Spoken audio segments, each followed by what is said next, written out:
पौलुस अपना जीवन का उद्देश्य को पूरा किया।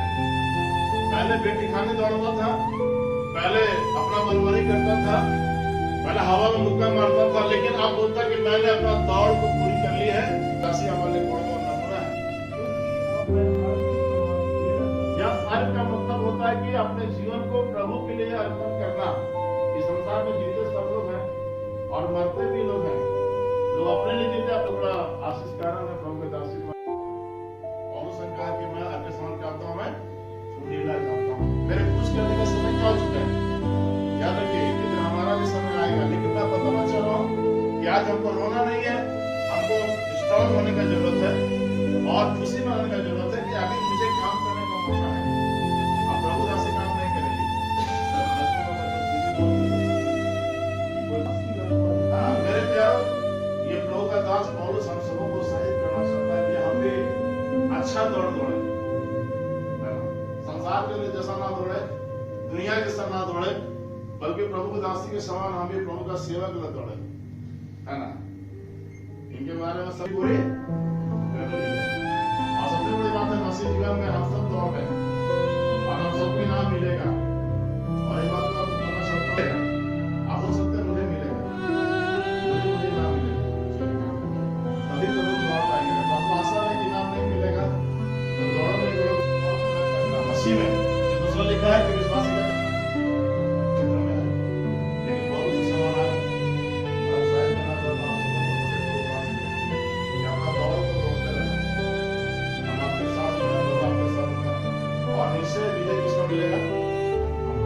हमारी जिंदगी फर्स्ट मारती है।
आज के दिन जब हम लोग इस कार्यक्रम को आगे हम लोग बढ़ाते हैं, प्रभु हम लोग के साथ में हो। एक एक कदम में, एक एक पल में, हर बातों में तू ही हमारी अगुवाई और सहायता कर, और रुकावट बाधा यीशु के नाम से दूर होने पाए।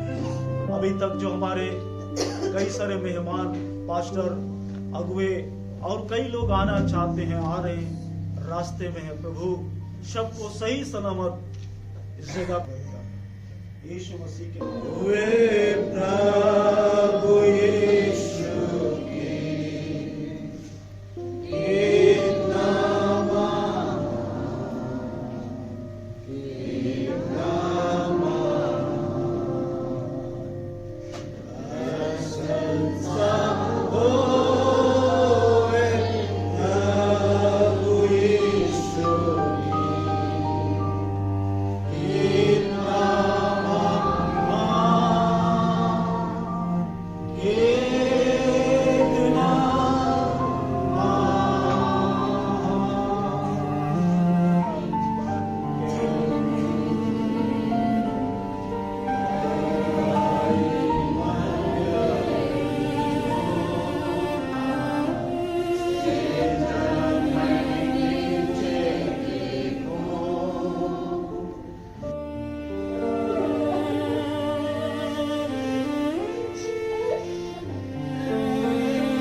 हालेलुया।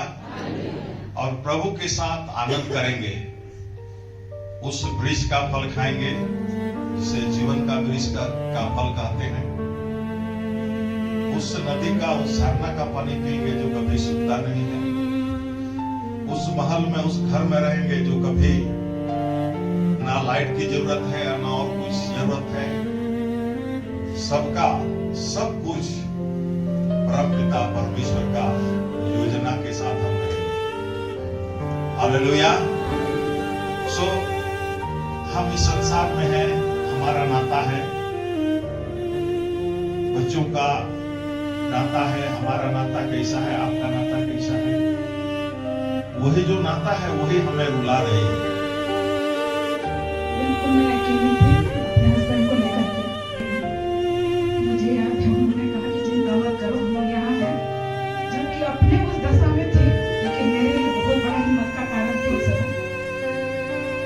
और मैं खो दिया, लेकिन इनका ताकत जो मेरे साथ था, उन्होंने जिस बात को मुझे कहा था कि प्रभु तुझे कभी नहीं छोड़ेगा, और इसीलिए मैं परमेश्वर को धन्यवाद देना चाहती हूँ और ये बताना चाहती हूँ कि हम लोग यहाँ जो गवाह बैठे हैं उनके लिए जो इस पृथ्वी है शोभायमान, वहाँ यीशु गया मेरे लिए रहने का स्थान। थोड़ी देर में वहाँ प्यारो जाके हम सब मिलेंगे। आप लोगों में शायद याद रहेगी कि इस प्रकार से हमें कई बार हमें भी नहीं समझ में आता था, लेकिन इन्होंने ये बातें मुझसे बातचीत किया, सिखाया है। और इसमें इस बात को स्मरण रखूंगा कि प्रभु सच में एक दुआ किस प्रकार करना चाहिए, बातों को प्रेरित किया। आगे भी हम आगे से कर सके और प्रभु के दास के साथ हम लोग आगे बने रहने पाए, क्योंकि उन्होंने भी काफी दिनों में सेवकाई के बारे में अगुवाई करता है और हमें मार्गदर्शन करता है। और दोनों बच्चों को और पूरे यानी कलीसिया को इसमें विशेष रूप से हम लोग शांति की बात कहते हैं। और मैं और भी आप नॉर्थ इंडिया हमारे चेयरमैन और पूरे एग्जीक्यूटिव कमेटी की ओर से संवेदना लाता हूं। और जब ये संवाद सबके पास में गया, सब लोग अपनी संवेदना व्यक्त कर रहे हैं, प्रार्थना कर रहे हैं इस समय। और परमेश्वर हमारे प्रिय परमेश्वर के दास को शक्ति दे, बच्चों को शक्ति दे, कलीसिया को शक्ति दे, इस खालीपन को परमेश्वर की उपस्थिति से भरने के लिए, क्योंकि ये प्रभु की दासी रियल में वास्तव में एक बहुत वीर और नहीं हारने वाली योद्धा थी। और ये हारी नहीं, परंतु वचन में जैसा लिखा है, ये मृत्यु से पार होकर जीवन में प्रवेश कर चुकी है। हालेलुया। और खास रूप से हम लोग अपने परिवार में भी इस परिवार के साथ बहुत घनिष्ठता में रहे हैं। और प्रभु की दासी जब भी रांची आती, मेरी वाइफ के साथ बहुत घनिष्ठता है इन लोगों का रहा है। मेरी वाइफ नहीं आ पाई शारीरिक दुर्बलता के कारण से, परंतु एक बहुत अच्छी साथी प्रभु के दाग की बारी में हम लोगों ने खोया है। परंतु वचन में जैसा हम पढ़ते हैं कि गेहूं का दाना जब भूमि में गिर के पड़ जाता है, अपने अस्तित्व को खत्म कर देता है, वहां से एक नया पौधा बन करके बाहर निकलता है। और आज हम यहाँ बहुत सारे बहन सुशांति को हम लोग देख रहे हैं, जो आप लोग हैं। हालेलुया। मुझे याद है जब बहुत साल पहले पहली बार मैं हमारे जो पहले ईस्टर्न डिस्ट्रिक्ट काउंसिल के सुपरिटेंडेंट हुआ करते थे रेवरेंड घोष, पास्टर घोष के साथ आए थे। इस कैंपस के अपोजिट में पास्टर पूरे परिवार के साथ रहते थे। एक छोटे से कमरे में चर्च होती थी, बहुत छोटा घर था। और ये बहन दिल खोल करके जब भी हम लोग हजारीबाग आते थे तो हम लोगों का पड़ाव यहाँ पर होता था। और अक्सर दोपहर का टाइम होता था जब हम लोगों को भोजन की आवश्यकता होती थी। और ये बहन जो सेवा करती थी, वो सेवा बहुत दिल से, बहुत प्यार से करती रही। और हम लोग ईश्वर का धन्यवाद देते हैं उसके विरासत के लिए जो कुछ वो छोड़ के गई है। विश्वास की अच्छी कुश्ती ये लड़ी है। और ये जो परिस्थिति है, ये हमारे लिए आज परमेश्वर को धन्यवाद देने का समय है, क्योंकि वचन में लिखा है भजन संहिता 116 अध्याय और उसके 15 पद में, यहोवा के भक्तों की जो मृत्यु है परमेश्वर की दृष्टि में अनमोल होती है। कि हम यात्री और परदेसी के समान जीवन जीते हैं। और हमारा